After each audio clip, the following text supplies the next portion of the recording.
A meet and happy conversation is the chiefest and the noblest end of marriage, for we find here no expression so necessarily implying carnal knowledge as this prevention of loneliness to the mind and spirit of man. And indeed it is a greater blessing from God, more worthy so excellent a creature as man is, and a higher end to honor and sanctify the league of marriage, when as the solace and satisfaction of the mind is regarded and provided for before the sensitive pleasing of the body. John Milton.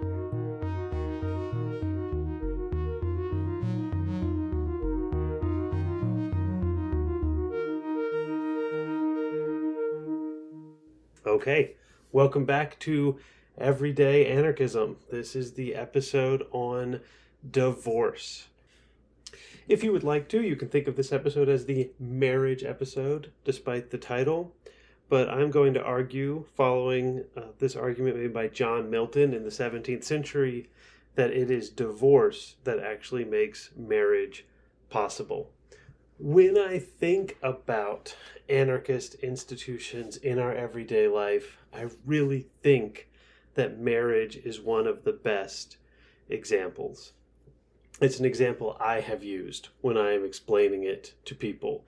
What we sometimes think of these days as an egalitarian or companionate marriage. Because when you tell people that you're an anarchist, or when you're talking about anarchism, the immediate reaction is to say that would never work. This is utopian. This is a silly idea. Someone has to be in charge. There has to be a boss. We need command and control in all of our institutions. This is not the case anymore in marriage. Older definitions of marriage, patriarchal definitions of marriage, required a single decision maker, a boss, a head of the household, a lord and master. But in our 21st century conception of marriage, we have eliminated that.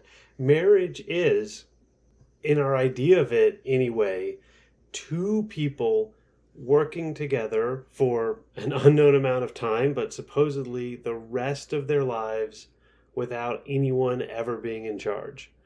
How could it be more anarchist than that?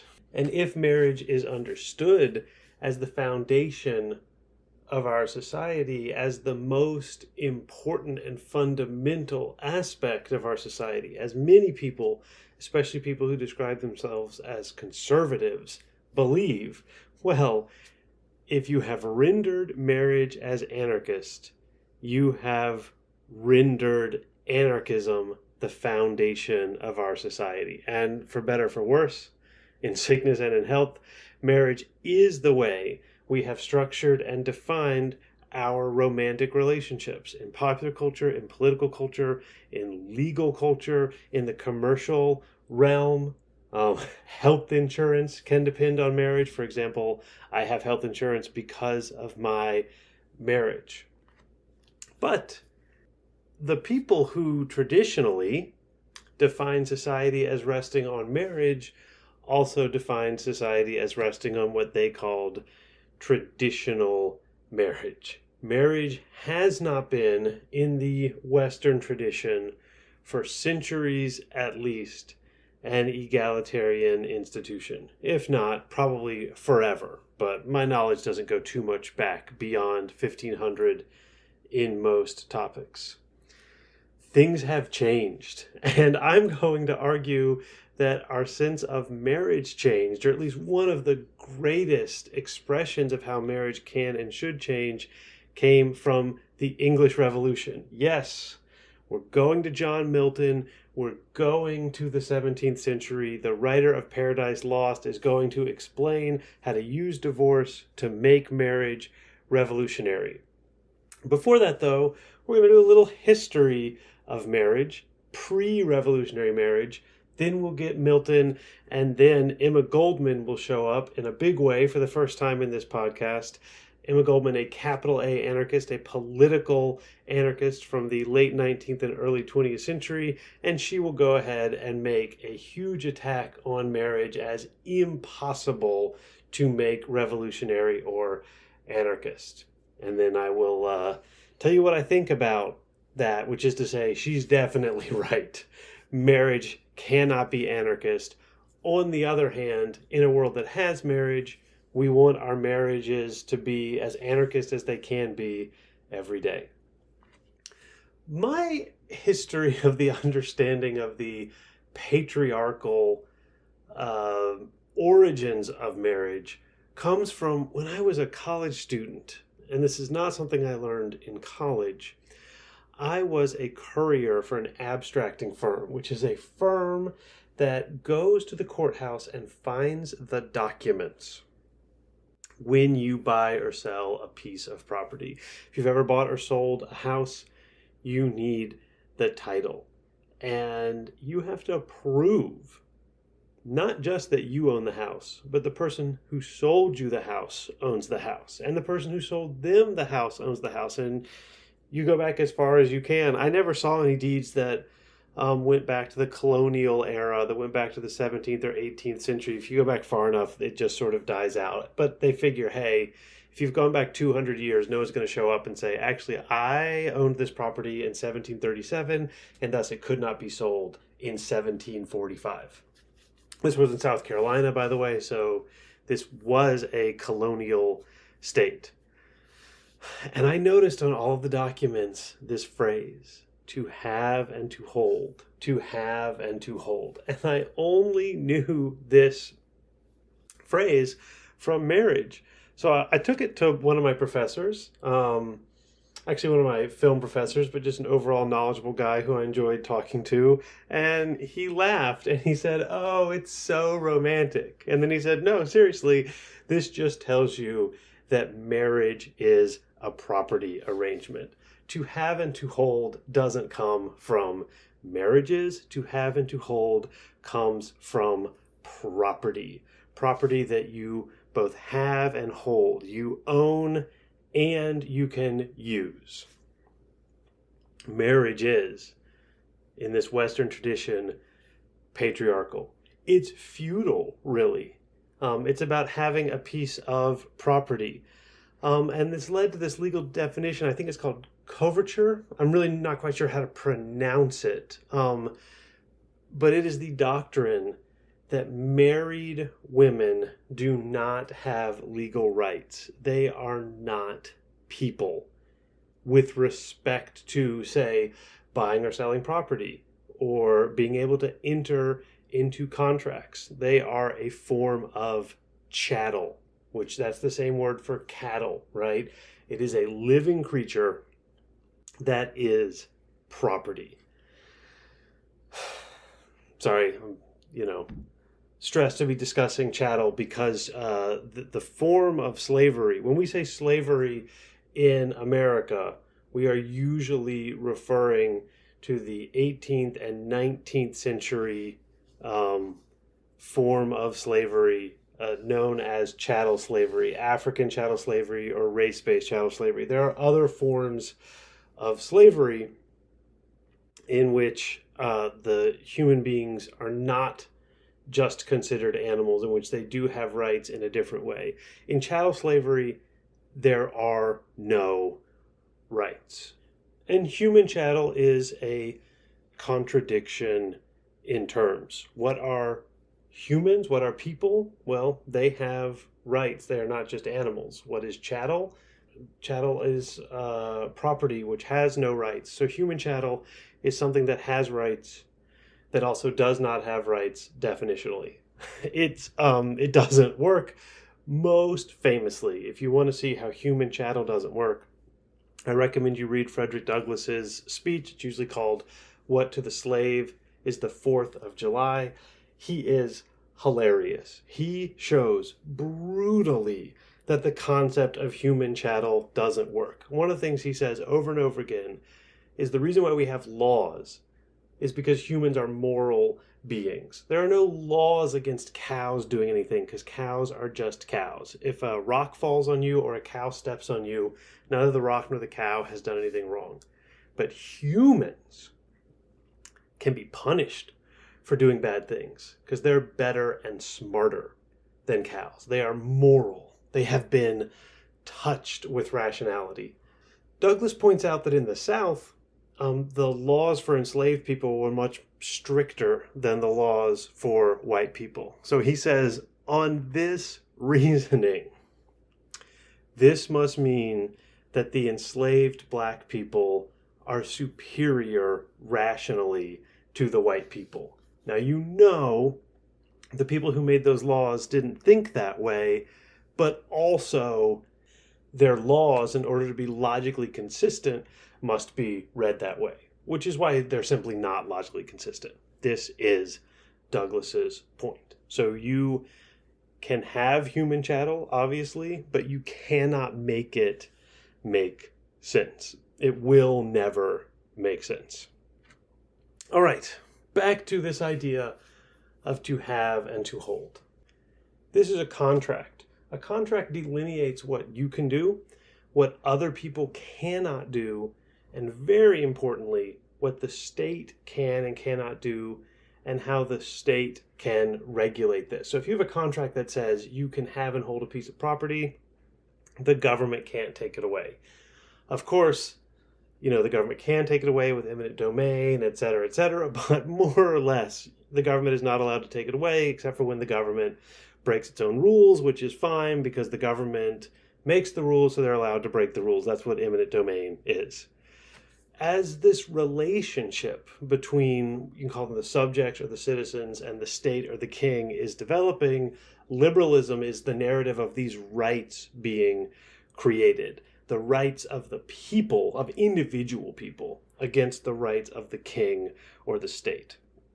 In the English tradition, going all the way back to the Magna Carta, the king is giving up rights, is admitting that he can be restrained by the law. And the Magna Carta really wasn't very important, but they found it in the Enlightenment period, I think. I'm not sure the details on that. And we're like, oh, hey, remember, this is a thing we do. We restrain the king's rights with law.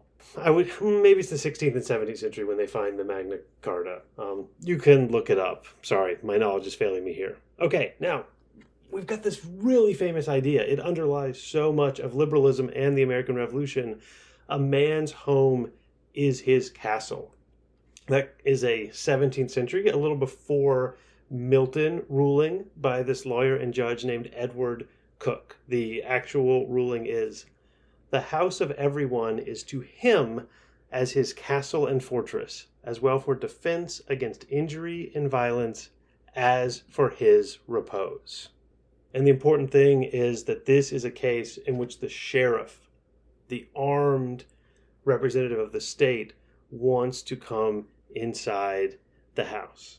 And this idea, it's called the castle doctrine, that your house is yours. And now you don't even have to own it. You can just be renting it. But if you've got that contract that it is yours, the government can't come into your house. The sheriff can't bang down the door unless, again, like eminent domain, the government has filled out a bunch of paperwork allowing it to break the rule for good reasons. This is what a warrant is.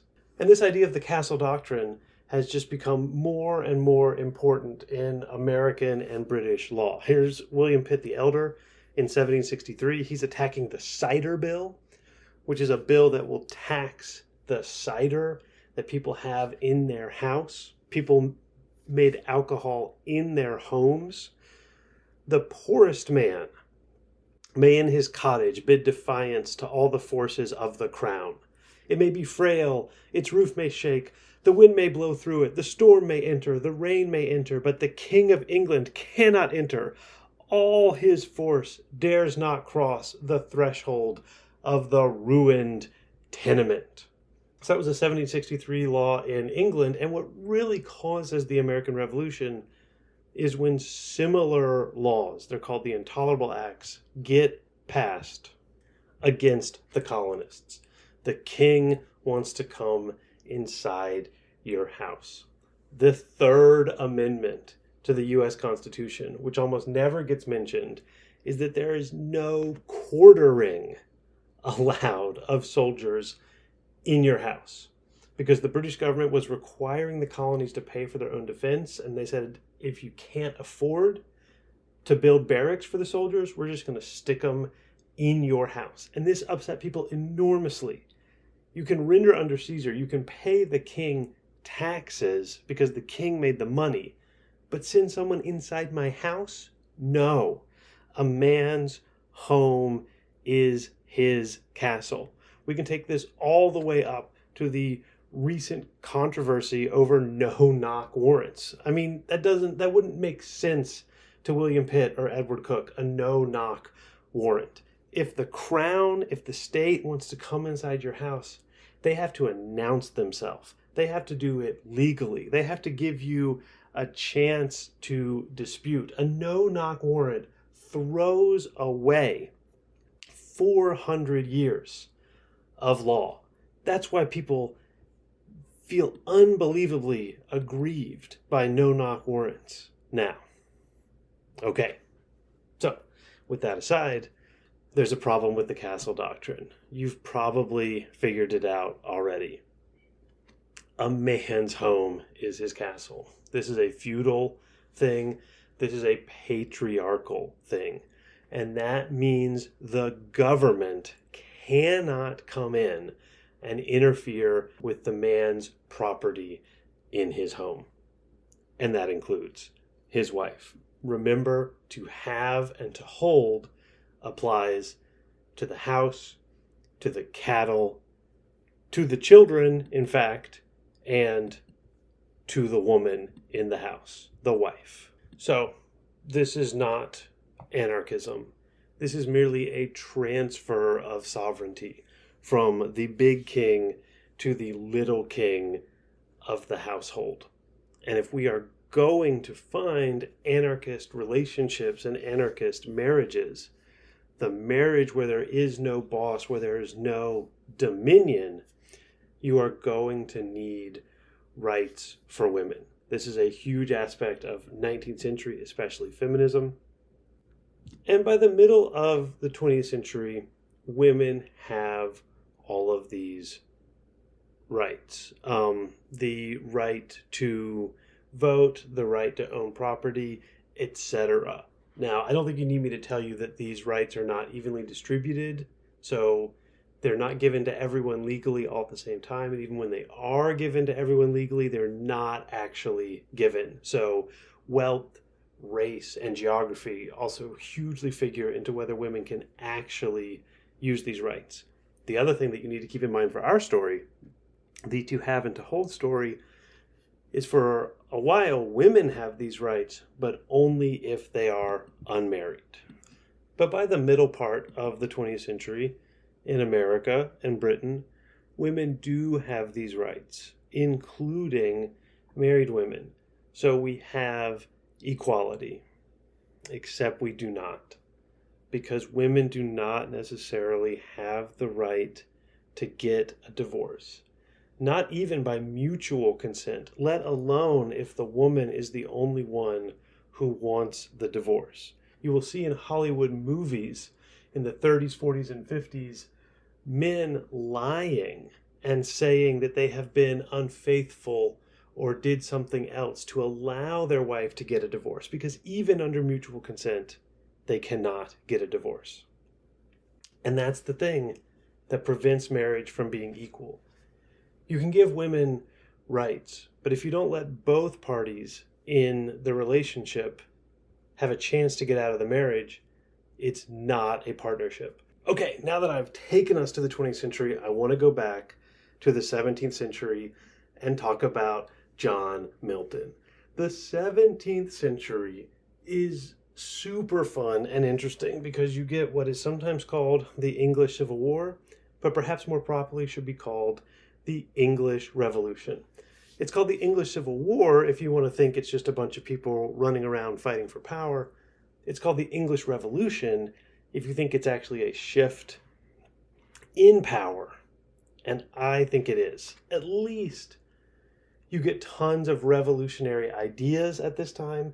I've mentioned some of these people already. The levelers, who basically want democratic liberalism hundreds of years before anyone gets it. The diggers, who want anarcho-communism. Only farmers, no kings, no lawyers, a complete utopian paradise of Christian farmers. And the ranters, who want a lot of things. I have not read enough of the ranters to fully understand what they want, but one of the things they do want is a form of sexual liberation, which upsets the diggers and the levelers a lot. All these groups don't want to be associated with one another. But you also have the more mainstream radicals, the people who actually win, the Puritans. Oliver Cromwell is the famous leader, but the great poet and writer of the Puritans is John Milton. And there's a recent book, I haven't had a chance to read it, by Nicholas McDowell called Poet of Revolution. Milton really was a radical. And when you get the early 19th century British romantic radicals and anarchists, they almost all look back to Milton. Milton is the guy who reimagined Satan as a heroic rebel rather than a evil demon, which it's clear that Milton wanted his Satan to still be Satan, to still be evil. But boy, is it hard to read him as anything but the hero now. So it's no surprise that we find a version of anarchism or something sympathetic to anarchism from Milton, the poet who the anarchists most love. But Milton was a revolutionary in a lot of ways, and he wrote some really famous descriptions of marriage, and he wrote them in his defense of divorce. The quote I gave you at the beginning of this episode is not Milton writing an ode to marriage. It's Milton writing an ode to marriage if he can get divorced. Without divorce, according to Milton, there is not the possibility of a real marriage. And what is a real marriage? It is definitely not women as chattel. It's not even about sex, according to Milton, which is shocking in the 17th century. It is about men and women as intellectual equals and a focus on an intellectual, consensual partnership. To go back to that opening quote, a meet and happy conversation is the chiefest and noblest end of marriage.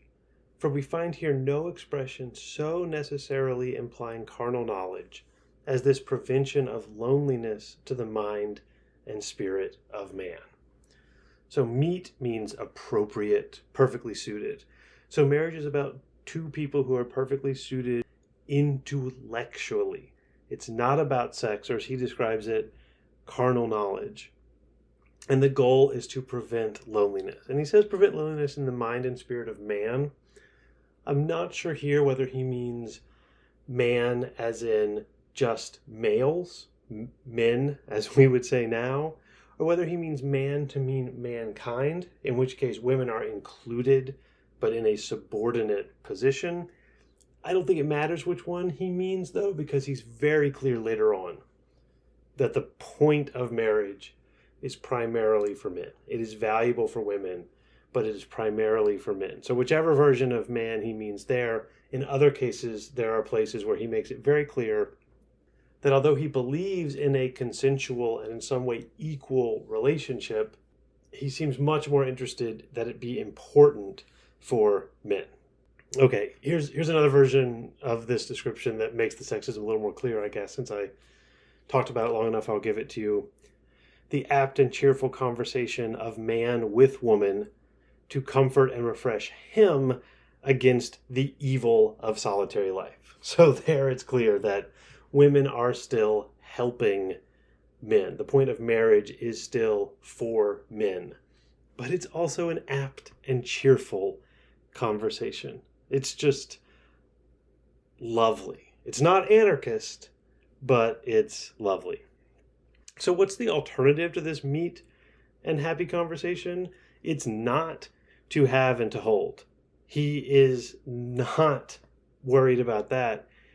He really seems mostly concerned that people are defining marriage as about sex. And he doesn't want marriage to be about sex.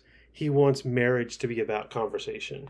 In that way, perhaps you could argue that marriage is about anarchism.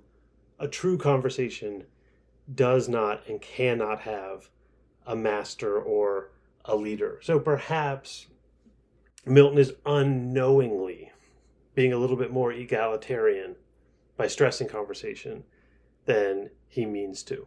So Milton has a problem because he's writing in a Christian tradition. He has to deal with Paul's justification for marriage. It is better for them to marry than burn. In this case, burn with lust. Some people have argued Paul means burn in hell. That's not what he means. He means burn with lust. And Milton says there's no way Paul could be talking about marriage that way. Milton, quoting Milton again, marriage is a human society, and all human society must proceed from the mind rather than the body, else it would be but a kind of animal or beastish marriage. If the mind therefore cannot have that due company by marriage, that it may reasonably and humanly desire, that marriage can be no human society, but a certain formality, or gilding over, of little better than a brutish congress, and so in very wisdom and pureness be dissolved. So, if the marriage is just sex, it can't be something that God wants. Milton's God is not a legalistic God. He's not a God who's going to say, yeah, okay, so sex is bad unless you have a signed form in triplicate first, and then sex is good. Okay, so make sure you get that form signed. And that's what Paul sounds like he's saying. Milton actually says, if that's the case, if that's what Paul means, then he's just talking about human being cattle. And we know Paul would never say human being are cattle. I think Paul would say that, but Milton has to make his revolutionary Christianity work with Corinthians. So that's what he's doing. Sex cannot be the point of marriage because sex is something that animals do. And so marriage is just slapping some stupid legality on some animal desires. This is hypocritical. This is nonsense. And Milton says God doesn't care about such legalities. God cares about humanity being happy and being good. So the danger is that people's minds will be incompatible. Here's Milton again. That indisposition, unfitness, or contrariety of mind arising from a cause in nature unchangeable, hindering, and ever likely to hinder the main benefits of conjugal society, which are solace and peace, is a greater reason of divorce than natural frigidity, especially if there be no children and that there be mutual consent. Okay, so first of all, sorry I stumbled over Milton's 17th century spelling a little bit. This is another quote that just strikes me as so indicative of an anarchist, of an egalitarian marriage. Frigidity is not the problem, which is lack of sex. What we actually want is intellectual compatibility, and we want it to provide peace and solace. Most importantly, and this is where, again, Milton is more egalitarian in some places than others, he says mutual consent. Mutual consent. Both parties should be agreeing to be in this marriage, and then it should be able to be dissolved, especially if both parties want it to be. The feminist conception of divorce is that one party should be able to dissolve the marriage, at least if that person is the woman. We'll get to that in a second. But in Milton's time, you can't get a divorce even if both parties want it. And that, for him, makes marriage something that is not worth having. If you are trapped in that marriage, you are trapped. A marriage without conversation is, according to Milton, drooping and disconsolate household captivity without refuge or redemption. Marriage is imprisonment unless you have divorce. There is no redemption. I'm briefly going to plug now a movie called Divorce Italian Style. It came out in the 60s, early 60s, and it is about a country, Italy, where divorce is not legal for any reason. And it's about a man who decides he has to murder his wife. Because there is a loophole to this without refuge or redemption, and it is death doing us part. So there's some great social satire that ties really well into this episode. I'm not going to say anything more except I highly recommend it. Okay. The point of that movie, though, and the point of Milton, is that marriage needs to be this living, breathing thing. Otherwise, it's a lie. Otherwise, it's hypocrisy. Otherwise, it's just sex. And the only way to make that happen is to make sure everyone can put an end to it. I'll give you one last quote from Milton. Marriage is a covenant, the very being whereof consists, not in a forced cohabitation and counterfeit performance of duties, but in unfeigned love and peace. If it's being held in place by documents, by laws, by customs, it's no good. Both parties need to want to be together in this marriage for it to be worthwhile. And this is incredibly radical. All the stuff about Henry VIII and his wives in the previous century, it's all about sex. And up into the 20th century, before you get no-fault divorce, it's all about adultery, violence, cruelty, abandonment. It's never about a neat and happy conversation in the whole legal tradition. And Milton wants it to be meet and happy conversation. And the person who benefits the most is the woman. She's not cattle. She's not even subordinate in this conversation, even if she seems to be subordinate in the value of this conversation. I'm not trying to hide the sexism of Milton. Nevertheless, this is a hugely empowering vision of divorce. To the point that once we really get into the age of revolution, the post-1789 age of revolution, divorce does become an important thing in revolutionary circles. So I've got a quote from you from Louis de Benald. Sorry, French, I don't know how to pronounce it. And he's attacking divorce. Just as political democracy allows the people, the weak part of political society, to rise against the established power, so divorce, veritable domestic democracy, allows the wife, the weak part, to rebel against marital authority. There you go. Take it from someone who lived through the revolutionary age, who hated revolutionary thinking, who considered anarchism unthinkable. Divorce is to women as revolution is to the people. The chance to get their power. Okay, let's leave behind European revolutionary culture and get into the 20th and 21st century, deal with feminism as we know it, and also queer challenges to marriage. Because certainly very little of the writing about marriage makes sense if marriage is no longer confined to a man and a woman. And pretty much all the writing about marriage in the Western context over the last 1,000 years is about that. So I found this fascinating article from the early 90s by Professor Barbara Stark. She's a family law professor, and she argues that divorce doesn't work in a certain way in society because it destroys the contract that we have been sort of dancing around. When Milton's talking about marriage is for the man, well, the woman needs to be a co-partner in this meet and happy conversation, and also care for the children, and also care for the house, and the man provides the money.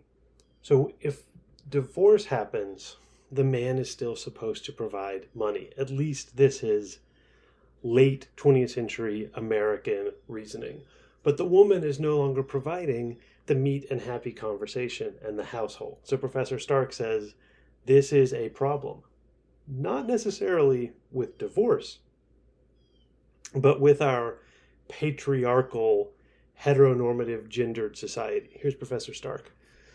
In short, from the husband's point of view, he is being required to keep up his end of the bargain to provide financial support, while his former wife is allowed to walk away from hers to provide emotional support and a comfortable home. This typically evokes a response somewhere on a continuum between frustration and rage, and male judges are apt to be empathetic. Withholding support or torturing the supported spouse with late or sporadic payments violates the law. It seems no worse to the husband, however, than the wife's legally condoned behavior, which violates norms deeply rooted in intra-psychic constructs, which is to say, people's beliefs. I don't like the intra-psychic constructs part. She's, I guess, using like Lacan or Freud or something. This deal is why some of the wealthier and more powerful feminists in the late 19th and early 20th century resisted suffrage, resisted full legal rights, because they wanted to be able to stay with their husband's money or their money if they were rich out of that scary world of work, law, politics, and everything. They wanted more rights for women, but basically what they wanted was for men to be required to uphold their part of the bargain and not do any violence or cruelty. And then that was their version of feminism. You do your part, bring money and be nice to me. I'll do my part, stay home, raise the kids, and be nice to you. This is, I think, incomprehensible to us as a feminist position now, but it was. You could call it a conservative feminist position. And divorce is a bad deal for these women because the men can leave if they don't like their company, and then the women have no recourse because they have no money. So Professor Stark is suggesting that the way we do divorce now, or at least how it was done until relatively recently, where the men can leave but they have to keep providing the money, is another breakdown in this equation. But of course, you could also just not do marriage. That's the, let's say, the capital A anarchist, as opposed to the everyday anarchist response to this problem. Because you see, it's all tied up in money, it's all tied up in gender, it's all tied up in social roles and intra-psychic constructs. Did I get that phrase right? So we could just get rid of marriage. This incidentally also solves the gay marriage problem. If you don't have marriage, you don't have to argue about who gets to count as a married person. And there's all sorts of queer theorists, Michael Warner very famously, who say, who wants gay marriage? We need to get rid of marriage. We don't want queer people to just be trapped in the same to have and to hold property capitalistic structures that straight people have been trapped in for so long. And to prevent this capital A anarchism, anti-marriage perspective, we'll bring in Emma Goldman. Emma Goldman agrees with Milton that the point of marriage is a meet and happy conversation. She says, if the world is ever to give birth to true companionship and oneness, what is that but meet and happy conversation? But she goes on, not marriage, but love will be the parent. Goldman hates marriage. She got married, but she got married as a legal ploy to get rights and citizenship, because to her, there's no way that marriage can be recovered from a legal and patriarchal document into an egalitarian and anarchist institution. So she'll use it as a legal document because she has to, but she's never going to think it's anything but that property document. She says, marriage is primarily an economic arrangement, an insurance pact. It differs from the ordinary life insurance agreement only in that it is more binding, more exacting. Its returns are insignificantly small compared with the investments.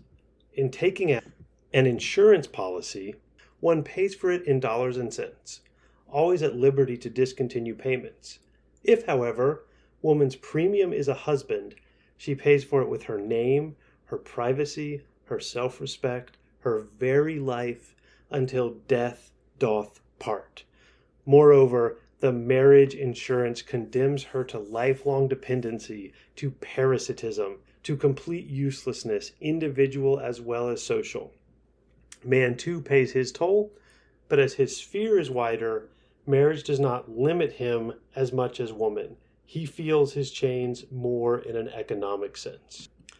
So here I think Emma Goldman is agreeing with Professor Stark. Marriage is a relationship in which a man provides money and a woman provides whatever makes life worth living. And to do that, she has to give up her life, give up her own thoughts to provide what? Conversation, but also doing the chores, taking care of the children, providing sex, all of these things. That's what marriage is, according to Goldman. And if you get a divorce, according to Goldman, you are just a bitter failure. So Milton wants to redeem marriage with divorce. De Benald wants to prevent marriage from becoming revolutionary or anarchist by keeping divorce out. Goldman's solution is much simpler. No marriage, because marriage always is and always will be a form of chattel. It is, she says, the producer of barrenness, the monotony, sordidness, inadequacy as a factor for harmony and understanding. So Milton says marriage is a prison, a captivity with no refuge unless you have divorce. Goldman says, well, if you have divorce, what is marriage? If you can just enter into it and then leave it again by mutual assent, why would you even bother getting married? Why go through all this trouble? And I think if she had read Milton, well, she probably did read some Milton.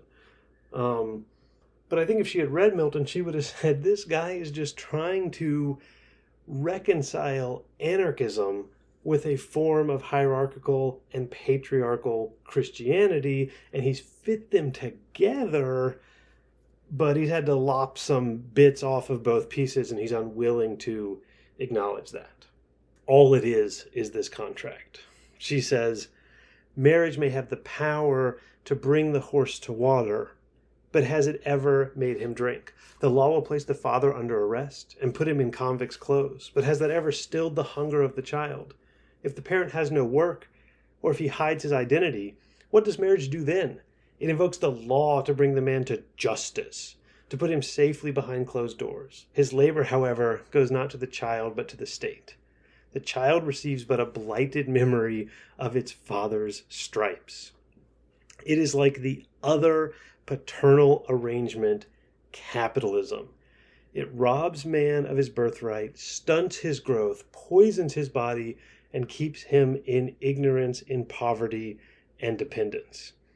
It also makes a parasite of woman, an absolute dependent. It incapacitates her for life's struggle, annihilates her social consciousness, paralyzes her imagination, and then imposes its gracious protection, which is in reality a snare, a travesty on human character. Marriage is a trap. It is a form of capitalism. It is a working arrangement.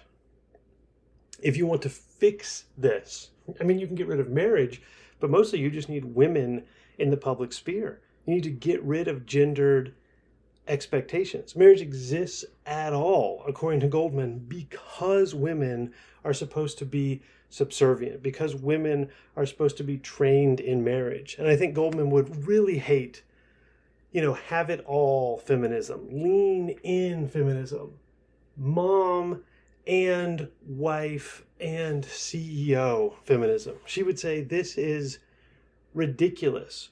You're making women be exactly like men and like the old style of woman all at the same time.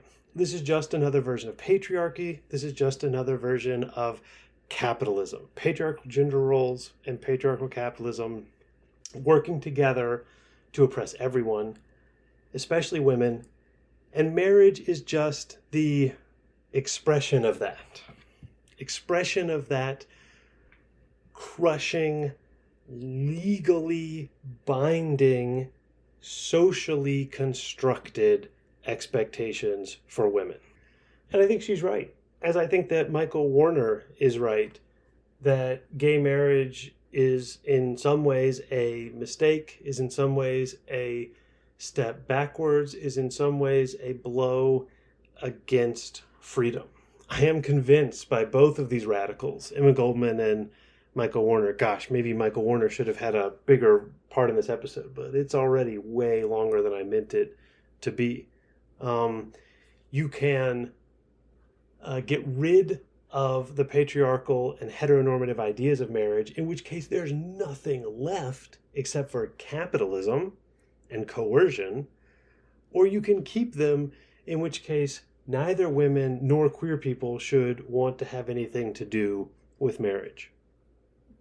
All that's left is marriage as a little tiny corporation without a CEO, just with two equal partners, I guess, who are both bosses of children if they have children, which is why marriage is working so well right now for the upper class. It's just another way for the highly educated to work the bureaucracy and get what they want out of that bureaucracy, to get more than their fair share. Okay, I'm convinced. But just like you're not going to see me putting on a mask and going to a bank and trying to burn it down, you're not going to see me trying to burn down marriage significance. This is everyday anarchism. I don't believe that the revolution is going to happen and utopia is waiting for us. Goldman didn't either. That's why she got married, because it is a valuable tool. And with divorce and all the other things that come with an egalitarian marriage, I agree with Milton and with de Benoit. Marriage with divorce is revolutionary. It is anarchist. It eliminates absolute power. It replaces it with something that is different, that is more fluid, that is more complicated, that is more consensual. It's less legalistic and less economic. And you're not going to remove those traces without getting rid of law and getting rid of money, which Goldman wants to do. But that's not the world we live in. I think there's not a battle to be fought between Miltonian no-fault divorce and Goldmanian no marriage at all. The battle is about gender, is about legality, is about capitalism. And as long as we have those things, it seems to me that we're going to have marriages. And as long as we have marriages, we are going to need Miltonian, anarchistic, egalitarian marriages. And for that, we need divorce. Okay, that is it for the divorce episode. Thank you so much for listening. Please send me questions at everydayanarchismpodcast@gmail.com about anything you would like to ask, but especially about this episode. Next Friday, the Friday after this episode comes out, I will be doing a Q&A episode, and I would love questions about this episode to answer 2 weeks from today. That next Wednesday is the first episode of a two-parter. Jesus of Nazareth, Part 1, Jesus Christ. I hope you will join me, and remember, the music you are about to hear is by David Hill.